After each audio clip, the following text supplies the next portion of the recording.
ಮಂಗಳೂರು ನಗರದ ಕೊಡುಪು ಶ್ರೀ ಅನಂತ ಪದ್ಮನಾಭ ದೇವಸ್ಥಾನದಲ್ಲಿ ಡಿಸೆಂಬರ್ 7ರಂದು ಮಧ್ಯಾಹ್ನ 1 ಗಂಟೆಗೆ ಷಷ್ಠಿಯ ಬ್ರಹ್ಮ ರಥೋತ್ಸವ ನಡೆಯಲಿದೆ.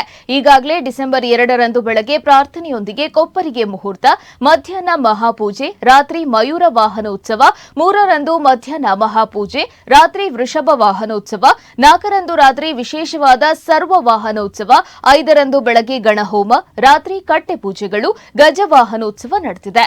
6ರಂದು ಪಂಚಮಿ ಬೆಳಗ್ಗೆ ಅಂಗ ಪ್ರದಕ್ಷಿಣೆ, ಮಹಾಪೂಜೆ, ಅಶ್ವವಾಹನದೊಂದಿಗೆ ರಾತ್ರಿ ಕಟ್ಟೆ ಪೂಜೆಗಳು, ಗರುಡ ವಾಹನೋತ್ಸವ, ತೆಪ್ಪೋತ್ಸವ ನಡೆದಿದೆ. ಡಿಸೆಂಬರ್ 7ರಂದು ಷಷ್ಠಿ, ಬೆಳಗ್ಗೆ ರಥಕಲಶ, ಮಧ್ಯಾಹ್ನ 1ಕ್ಕೆ ಬ್ರಹ್ಮರಥೋತ್ಸವ, ಅನ್ನ ಸಂತರ್ಪಣೆ ಹಾಗೂ 8ರಂದು ಬೆಳಗ್ಗೆ 7ಕ್ಕೆ ಅತಿ ವಿಶಿಷ್ಟವಾದ ಜೋಡು ದೇವರ ಬಲಿ ಉತ್ಸವ, ಚಂದ್ರಮಂಡಲ ಉತ್ಸವ, ಪಾಲಕಿ ಉತ್ಸವ, ಬಟ್ಟಲು ಕಾಣಿಕೆ, ಪ್ರಸಾದ ವಿತರಣೆ ನಡೆಯಲಿದೆ.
ಮಂಗಳ